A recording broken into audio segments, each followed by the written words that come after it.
you soon.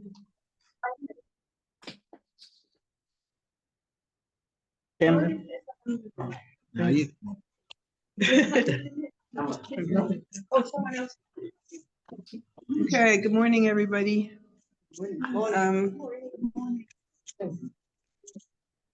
I apologize that I have a pet peeve. You know, I like to give my char about my pet peeves, but I didn't have enough time this week to do it justice. So I have basically stolen this whole Dvar Torah word for word from Jonathan Sachs. I took a look at the parsha and I was like, No, there's even less money in it now. Anybody who knows me knows that I would find the beginning of this parsha very misogynistic and difficult to deal with. But Jonathan Sachs has the ability to go up a meta level and see like a principle at work and not get bogged down in the detail, in the misogynistic details. So that's where we're going. He starts out by asking, why is the whole question about vows brought up at this point? It sounds that, you know, we're almost ready to go into the land and so much has happened already. Why didn't this topic come up earlier? And it's here at the end of the Midbar. And then in Masei, since we have a double portion, also bringing a little what he says about Masei, that he points out that the whole book of Midbar is about individual people. A lot. We have a lot of people's stories, you know. We have first a census and all the names of the leaders are mentioned individually by name. And okay, Bereshit is also a family, but it's a family saga, Bereshit. And this is like gossip about this guy, gossip about that guy, what happened with Miriam and Lashon Hara, and what happened with Nadav and Avihu, and what happened with Eldad and Medad, and what happened with Pinchas, and what happened with Balak and Bilam, and what happened. It's like all these personal stories. So when we come to the end of that book, his question is, we're approaching the land where Hashem is asking us to build a new society, a society that never existed before. He said, you need to have laws to make a society, because otherwise you just have chaos. But there are 3 ways to make people obey the law. One is punishment, like if you don't, you're going to get in trouble, you're going to get punished. Number 2 is self-interest or bribery, like you'll benefit if you do. You'll get bakshish under the table if you do what I want, follow the law this way or that way. And the third was a whole novel approach, which is a covenant relationship that we said to God, Nasev Nishma, we give you our word that we're going to do what we say, that we're going to keep our word. Because that is the underlying structure for society, is that we have to be able to trust each other, that I'm no better than my word. If I say I'm going to do something and I don't, how can you trust me next time, right? And that's the basis of a free society. So he says other animals communicate. Whales have language, and dolphins have language, and wolves howl and have language, and many bees dance to talk to each other. Don't all animals have a language? Yeah, Even right. But human beings are the only species that can talk about the future, that can commit themselves to do something in the future, that can make a promise. Humans are the only species that can make a promise. Animals? Humans are the only species, the only creation that the power of the word, that the word brings order out of chaos. That God, it was tohu vavohu, and God used words, and he brought order out of the chaos. And insofar that we are a chelek elokamimal, that we are made in the image of God, we too can bring order out of chaos by our words, by what we promise to do, and then sticking to it. So basically, he says, the other thing that's mentioned in Matos is the korbanot, that some korbanot are required, community korbanot, and some are voluntary. So this whole thing about vows could stem from that I say I'm going to give a sheep for this or that. Once I say that, that sheep becomes sanctified. Our words have the power to do something. He said, the example he gave is when a chassid stands under the chuppah and he says, Hare at nekudeshet li, it's not like he's describing a marriage. His words are getting him married. It's doing something. It's changing reality in some fundamental spiritual way. So he says, when we make a vow, that's true too. That there's a difference between vows and nadarim and shavua. I'm not going to go into that now, but the Gemara goes into it at length because it changes something in the world. Does it change you? Does it change the object? But so he says it's brought up now as on the verge of us going into this new land because our society there is going to be based on the trustworthiness of our word, of our keeping our covenant with Hashem and with each other. And that was very powerful. And then how does this relate to what I was saying about it being individual? What is at the very end of Masai, the very end of this book of Torah? We go back to the story of Zelophehad's daughters. So when the story first came up, it was about their rights. Like, why shouldn't we inherit the land if our father didn't have sons? Which is problematic to me in its own right, but whatever. It's our rights. Now, when we come back to the story, it's about the tribal rights. That the tribe came and said, but if they marry out, eventually we will lose our land. And the compromise was that, yes, the women could inherit, but they had to marry within their tribe. So he says, part of building this society is recognizing and honoring individual rights, but also recognizing that we're part of a tribe, that we're part of a community, that we're part of we're bigger than the sum of our parts.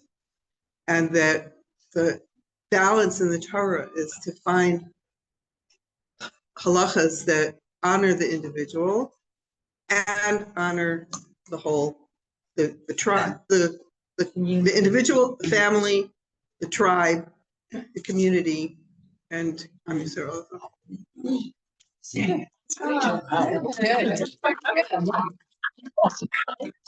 Okay, thank you. Thank you very much. You don't get the points for being, short. You get the points for saying something smart in a short amount of time. So, Yeah, but usually it's hard for me to 10 minutes. okay. So we're gonna do a Bekitsur laws of the 3 weeks.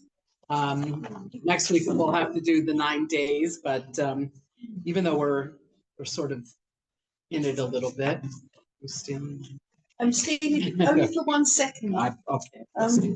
Okay, so basically there are 4. First of all, it's interesting that in the Shulchan Aruch, there's no mention of this idea of the 3 weeks. It talks about the 9 days, but it does not talk about the 3 weeks at all. And that's why many Sephardim do not have this period of mourning. We have 3 weeks of mourning, which become increasingly more stringent. Many Sephardim don't have that at all. It says it, what? Part of it. Part of it. I mean, different groups keep different things, but the part that is in the Shulchan Aruch, I mean, this is true across the board. The Ramah and the Beit Yosef both wrote a Shulchan Aruch at the same time. So instead of printing 2 whole books, 2 whole sets of books, the comments of the Ramah became not a commentary, but like worked into the text. I think they call it a gloss. Anybody know? Yeah. Okay. It's like worked into the text of the Shulchan Aruch. So if something is not mentioned by the Beit Yosef, or something is in disagreement with the position of the Beit Yosef, then Yosef of Yosef Karo, then there's this comment of the Ramah. So the Ramah does talk about it, and basically there are 4 main issues that we have to be concerned with at this time. So one is no shechianu. People understand that, you can't buy anything. You can't buy anything during this time, and that's not during the 3 weeks. It's not true. You can buy stuff. What you cannot do is you can't wear it or use it. You can't buy a car. You don't say shechianu a car. You can't buy a dress. You can't buy. Why? The problem is saying the text of the bracha. Shechianu v'kiyamanu v'higiyanu lazman hazeh, who kept me alive, who sustains me, and brought me to this time. No, we're not happy that we were brought to this time. We're not celebrating this time at all. So the Isur is not on the new stuff. It's so like if you see this fantastic sale tomorrow, you actually can buy it. You just can't use it. You can't anything that you have to say a shechianu. Okay, so that's so very good point. Yes, on Shabbos, there's a disagreement of opinion. Actually, the Ari says you cannot, but pretty much everybody else says that you can say a shechianu on Shabbos. You have this great fruit, you want it, it's the first time that you have the opportunity to buy it, to eat it. You can say a shechianu only on Shabbos. Also the night. What? Shabbos of the 9 days. Also. Not. I don't think. I don't. No, I think. I don't know. Laura's right. I think Shabbos is no event. Right. That sounds reasonable. Right. I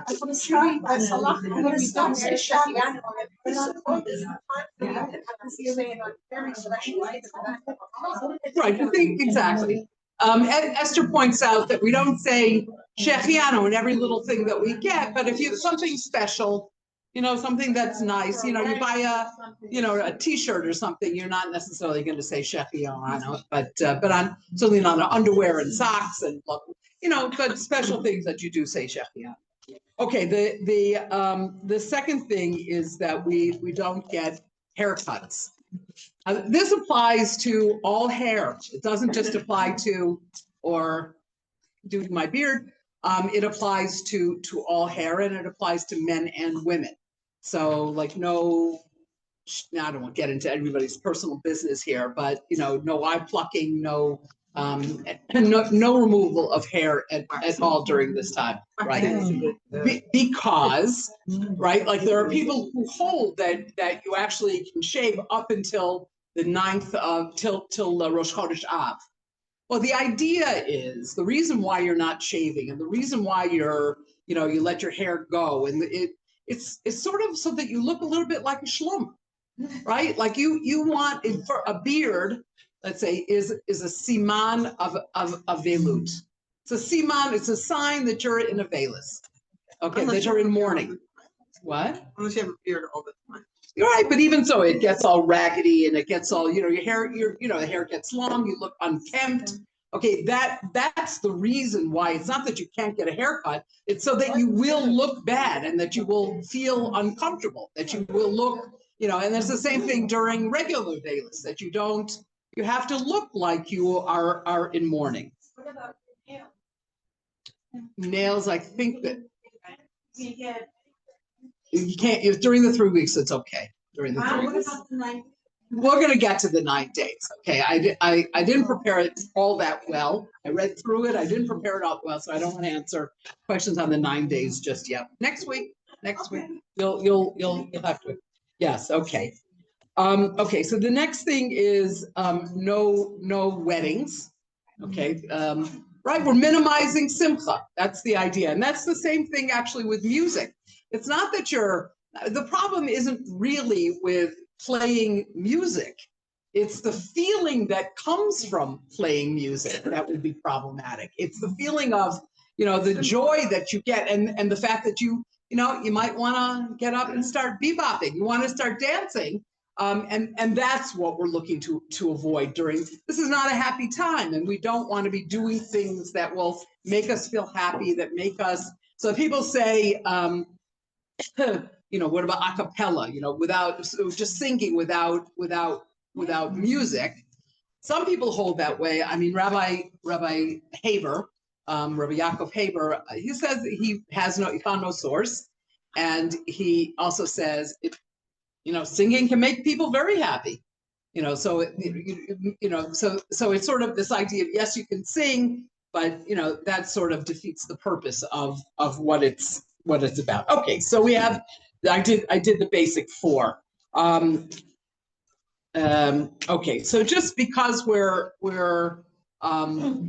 before the next time I see you it'll be the 9 days. So I just want to mention that we do not wear freshly laundered clothes during the 9 days. So some people, you do the whole week, All the Muslims Fridays don't hold it. which there isn't this year, right? So we good. Okay.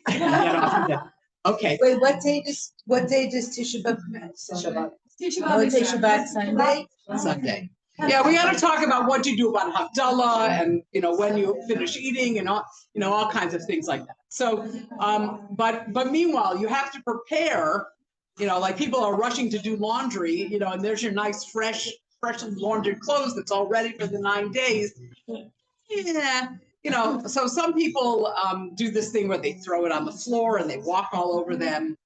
Okay, some people do this thing where they wear a bunch of clothes for, I don't know. So I mean, what I'm doing is I'm just wearing something for one day and then putting it back in my closet, which, as my husband says, I wear it once and I throw it in the laundry. But so this time I'm for sure wearing it once and putting it back so it is actually fully worn. And again, it's the idea of something that physically makes you feel good, that it's fresh. Nothing like putting on freshly laundered clothes, right? That feeling of and sheets on your bed. And sheets on your bed and feeling clean. And if you don't have the feeling from the source, what? Towels. If you don't have the feeling from the source, right? So then it's kind of imposed on you by the externals, right? If you can't muster up, it's not so easy. You can't muster up real sadness over the fact that we don't have the Beis Hamikdash. So at least so there are things that are physically imposed on you that make you feel less happy, less comfortable, less at home in your body, like that. So that's it's that, yeah. You want to go over showering? Clean sheets. During the 9 days. I know it's all shade.